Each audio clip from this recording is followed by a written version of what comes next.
जैसा कि आप जानते हैं इलेक्ट्रिसिटी का चैप्टर हमारा कंटिन्यू है और उसी चैप्टर को रिज्यूम करते हैं आज आगे।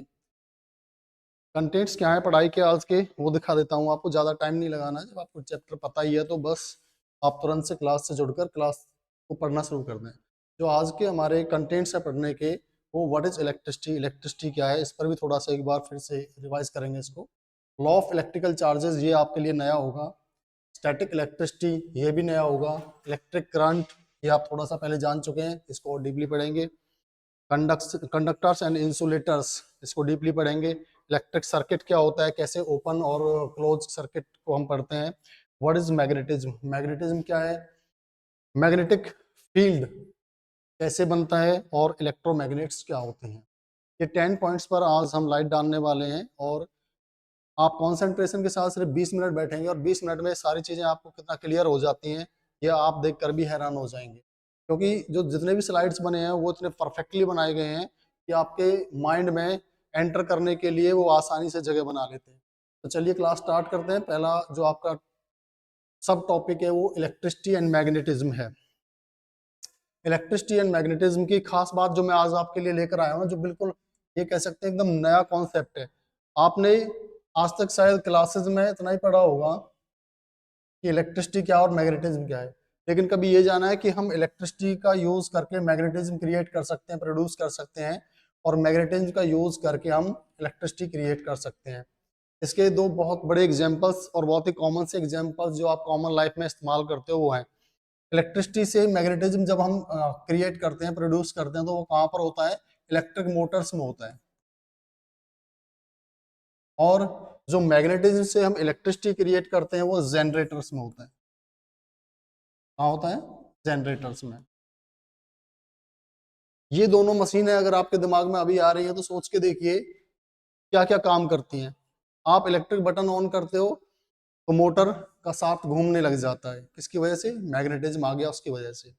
और इधर आप एक मैग्नेटिक फील्ड जो दिया है ऑलरेडी आपने एक जनरेटर के अंदर, वो उसके कार्बोरेटर को घुमाना शुरू कर देता है। जैसे टरबाइंस में बिजली बनती है उसी तरह से उसमें काम होना शुरू हो जाता है और इलेक्ट्रिसिटी जनरेट हो जाती है, जिसको आप जनरेटर के थ्रू, वायर के थ्रू अपने घरों में या फैक्ट्री में कहीं भी कारखाने में इस्तेमाल करते हैं। तो क्या किया हमने, किस कहाँ से कहाँ गए, इलेक्ट्रिसिटी से मैग्नेटिज्म और मैग्नेटिज्म से इलेक्ट्रिसिटी। ये एकदम नया कॉन्सेप्ट था जो आज आपने सीखा। आगे बढ़ते हैं और अगली स्लाइड पर इसी तरह से नई नई चीजें आपको इलेक्ट्रिसिटी के बारे में सीखने को मिलेंगी। Electricity is the interaction of electric charges. इससे पहले आपने पढ़ा था इलेक्ट्रिसिटी क्या है, it's just a flow of charges. But आज एक नई बात आपको बताने वाला हूँ कि electricity is the interaction of electric charges. जो इलेक्ट्रिक चार्जेस होते हैं पॉजिटिव और नेगेटिव, उनका इंट्रक्शन, उनका आपस में एक दूसरे के साथ में जो लेन देन चलता है ना, उसी के बेस पर इलेक्ट्रिसिटी बनती है। अब ये जो इलेक्ट्रिक चार्जेस हैं वो कौन कौन से चार्जेस हैं आपको पता है, पॉजिटिव नेगेटिव तो आपने पढ़ लिया, लेकिन साइंस की भाषा में जो पॉजिटिव चार्ज है ना उसको प्रोटॉन्स कह देते हैं, और जो नेगेटिव चार्ज है उसको इलेक्ट्रॉन्स। ठीक है, तो ये दोनों मिलकर क्या करते हैं, इलेक्ट्रिसिटी जनरेट करते हैं। ये नई बात आज आपको सीखने को मिली, जबकि आप तो सिर्फ अभी तक पॉजिटिव नेगेटिव चार्ज में ही अटके हुए थे। अब आपको ध्यान रखना है कि जब प्रोटॉन्स और इलेक्ट्रॉन्स किसी एटम के अंदर मूव करते हैं तो वो चार्ज हो जाते हैं, और चार्ज जब फ्लो करने लग जाते हैं तो वो इलेक्ट्रिक करंट कहलाता है। ये देखिए कितना सुंदर सा स्लाइड आ गया आपके सामने है, मन प्रफुल्ल हो गया होगा देखकर।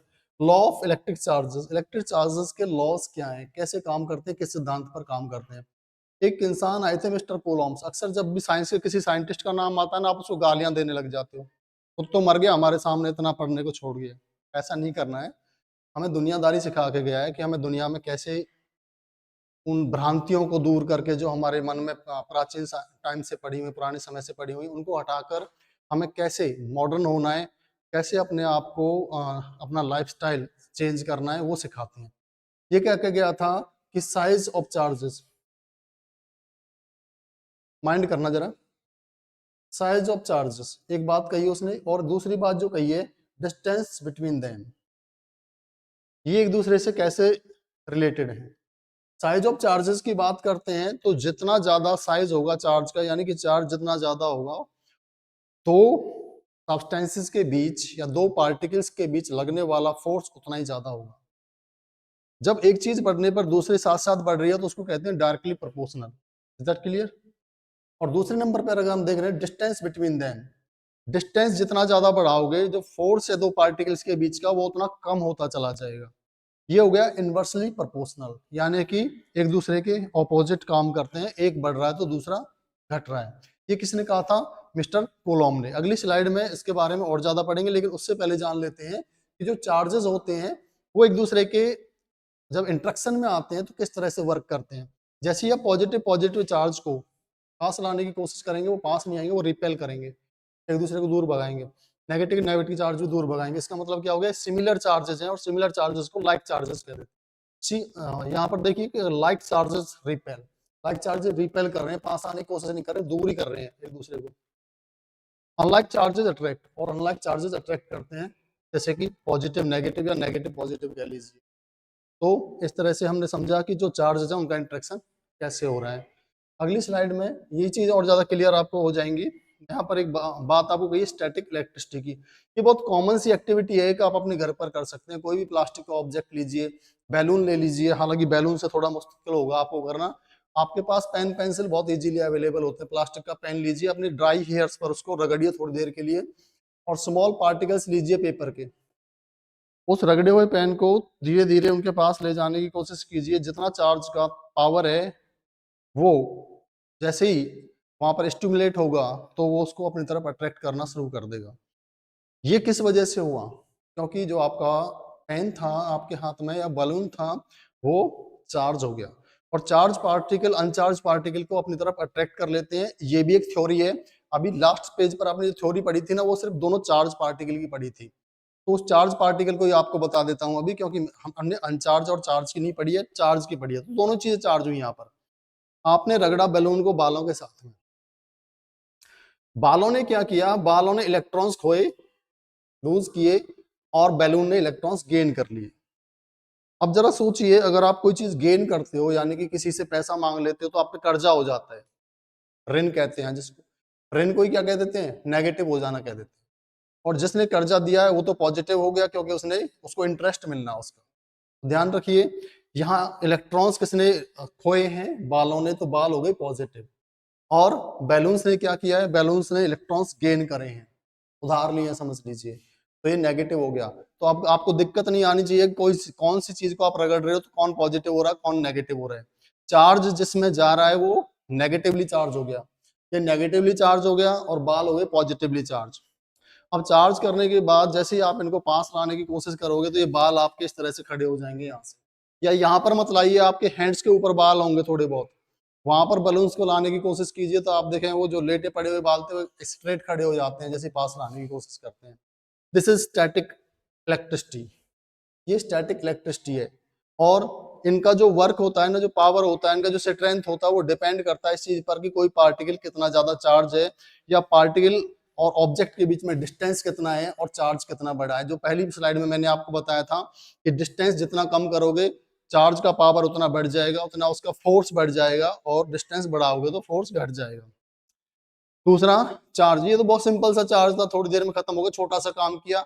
ये बालों को ही खींच सकता है, अगर आप इससे कहो ना कि स्विंग को खींच ले, नॉट पॉसिबल, ठीक है। लेकिन अगर चार्ज के जो चार्ज पार्टिकल है अगर उसका साइज बड़ा होगा और वो चार्ज उसमें ज्यादा होगा तो सुई को नहीं हथौड़े को भी खींच सकता है। और अगर बात करें हम इलेक्ट्रोमैग्नेट्स की, तो देखा ही होगा आपने, जो ट्रेन के बहुत बड़े बड़े डिब्बे होते हैं, कारखानों में बहुत बड़े बॉक्सेस को, यहाँ पर जो वेट होता है उनका मिलियन ऑफ टन्स होता है, उनको उठाया जाता है ना, तब इलेक्ट्रोमैग्नेट्स का यूज किया जाता है। और वहां पर भी लगभग लगभग चार्ज वाला काम ही चल रहा होता है, क्योंकि जो इलेक्ट्रोमैग्नेट्स होते हैं वो भी अपना नेगेटिविटी और पॉजिटिविटी के अकॉर्डिंग काम करते हैं। वहां भी नेगेटिव और पॉजिटिव पोल्स जो है ना वो अट्रैक्शन दिखाते हैं। लेकिन स्टैटिक इलेक्ट्रिसिटी बिल्कुल उससे अलग है। यहाँ पर चार्जेस काम करेंगे सिर्फ, और वहां पर आपके पोल्स काम करते हैं। वो आगे जाने वाले मैग्नेटिज्म वाले स्लाइड में हम पढ़ेंगे। उससे पहले ये आपको समझ आ गया होगा, आप एक्टिविटी अपने घर पर करके देख सकते हैं। जो भी ऑब्जेक्ट आपके पास में, वो कंघी से कर सकते हैं आप, इसको कंघी प्लास्टिक की होती है। इसके अलावा आप पेन से कर सकते हैं, बैलून से तो आपको यहाँ करके दिखाया गया है। The charges that build on the object to eventually move off the object, this sudden and brief flow of electrons is called electric discharge. आपने देखा होगा जिस बलून से आप बालों को अभी अट्रैक्ट कर रहे थे उसको बार बार बिना रगड़े आप पास लाएंगे तो थोड़ी देर बाद वो बालों को खींचना बंद कर देता है, बिकॉज वो डिस्चार्ज हो चुका है। कैसे डिस्चार्ज हो चुका है? आपने सुबह खाना खाया और दिन भर काम किया, 2 घंटे 4 घंटे काम किया, उसके बाद आपको फिर भूख लगाती है, आप काम करना नहीं चाहते, नहीं होता आपसे उतना काम, तो फिर क्या होता है? इसका मतलब आपकी एनर्जी जा चुकी है, खत्म हो चुकी है। ऐसे ही जब ये चार्ज लगातार काम करता रहेगा तो ये चार्ज डिस्चार्ज हो जाएगा, उसके बाद ये काम करना बंद कर देगा, फिर से आपको इसको चार्ज करना पड़ेगा, जैसे आप अपने मोबाइल्स को चार्ज करते हैं। इलेक्ट्रिक करंट क्या होता है? Current electricity is the continuous flow of electric charge. अगर लगातार इलेक्ट्रिक चार्ज फ्लो करता रहेगा, पॉजिटिव चार्ज नेगेटिव की तरफ फ्लो करता रहेगा, तो इसका मतलब क्या है? Electric current is regular and continuous. और यहाँ पर आप देख पा रहे होंगे two types of current, DC and AC, direct current and alternative current. जो आपके घरों में ट्रांसफार्मर से करंट आ रहा होता है, that is AC. Alternate current means उसकी फ्रीक्वेंसी अप डाउन होती रहती है। कभी झटका तो लगा ही होगा लाइफ में, ऐसा कोई इंसान बना नहीं है जो इलेक्ट्रिसिटी यूज कर रहा है और उसको झटका नहीं लगा है, बिजली का करंट नहीं लगा, लग जाता है। लेकिन आप अभी जीवित बैठे हुए हो, इसका मतलब क्या है कि आपको वहां पर अगर ये एसी की जगह डीसी ने कहीं टच किया होता तो आप बैठे नहीं होते, नहीं देख पा रहे होते क्लासेस को। क्योंकि इसमें क्या होता है, ये फ्रिक्वेंसी अप डाउन नहीं करता, एक बार पकड़ता है तो पकड़ के रखता है, और जब तक आपको कोई बचाएगा नहीं तब तक आप बचने वाले नहीं हो। ऑल्टरनेट करंट में क्या होता है, आपको झटका लगेगा, फ्रिक्वेंसी डाउन होगी, एक बार डाउन होती है आपको छोड़ देगा, लेकिन आप तार को पकड़े रखिए, वो थोड़ी देर के लिए, 1 सेकंड, सेकंड के 100वें हिस्से के लिए डाउन होती है सिर्फ, फिर वापस उतना ही करंट उसमें फ्लो करने लग जाता है। तो अगर आपने टच करके रखा तो फिर दोबारा से जो फ्रिक्वेंसी बढ़ के आएगी ना, फिर वो आपको छोड़ने वाली नहीं है। तो इस तरह से इलेक्ट्रिक करंट हमारे घरों में काम करते हैं। डीसी होती है बैटरी के अंदर, जितने भी ड्राई सेल्स हैं या लिक्विड बैटरीज हैं गाड़ियों की, या आपके घर में इन्वर्टर की जो बैटरी होती है, वो सभी डीसी करंट प्रोड्यूस करती हैं, आपको डीसी करंट सप्लाई करती हैं। But in other and alternative current, जो ट्रांसफार्मर से आ रहा होता है आपके पास करंट, वो ऑल्टरनेट करंट होता है, means frequency always up down होती रहती है। कंडक्टर्स एंड इंसुलेटर्स, ये भी बहुत सिंपल सी चीज है, आपके घर में घुस के बताता हूँ आपको। आपने क्या किया, जो वायर होती है ना, आपके एक वायर लीजिए, कोई भी खराब वायर पड़ा होगा अपनी फिटिंग में से मत निकाल लीजिए, कहीं मम्मी पापा आपको इलेक्ट्रिशियन बना दें अभी। तो आपको क्या करना है कि आप एक वायर लेकर उसका ऊपर का जो कवर है उसको निकालिए, और देखिए आपको जहां से वो वायर, जहां से कवर निकाला है, उसके अंदर कुछ पतली पतली तार हैं, या तो वो आपको गोल्डन कलर की मिलेंगी या तो सिल्वर कलर की मिलेंगी। अगर गोल्डन कलर की है तो वो कॉपर है, और सिल्वर कलर की है तो वो एल्यूमिनियम है। ये दोनों ही बहुत बढ़िया क्या होते हैं, कंडक्टर्स, वही हम बात कर रहे हैं, कंडक्टर्स एंड इंसुलेटर्स। दोनों बहुत बढ़िया कंडक्टर्स होते हैं, लेकिन इनसे भी ज्यादा बढ़िया कंडक्टर होता है सिल्वर। अगर आपसे क्वेश्चन पूछा जाता है which metal is best conductor of electricity, then your answer will be silver. But if the question is most usable conductor, that is copper. Copper सबसे बढ़िया कंडक्टर भी है और मोस्ट यूजेबल भी है। हम सिल्वर को क्यों नहीं यूज कर सकते? क्योंकि इतना ज्यादा महंगा है कि अगर आप एक पंखा भी लेना चाहते हो और उसकी मोटर के ऊपर जो मोटर उसमें वाइंडिंग की गई है सिल्वर की, तो वो आपको 1 लाख 2 लाख रुपए में मिलेगा, जबकि आप 1,000 2,000 रुपए में एक सीलिंग फैन ले आते हो, क्योंकि उसका जो मोटर है वो कॉपर से वाइंड हो रहा है। तो कॉपर इसीलिए बहुत ज्यादा इस्तेमाल किया जाता है वायरिंग के अंदर। तो गुड कंडक्टर है। दूसरे साइड पर हम बात करते हैं rubber, glass, plastic, air, would और पेपर। कभी इन चीजों को आपने इलेक्ट्रिसिटी को कंडक्ट करते हुए देखा है? नहीं देखा होगा ना। आप इनमें से किसी भी चीज का इस्तेमाल करें, यहाँ ये दो चीजें अक्सर आपको यूज में मिल जाती हैं।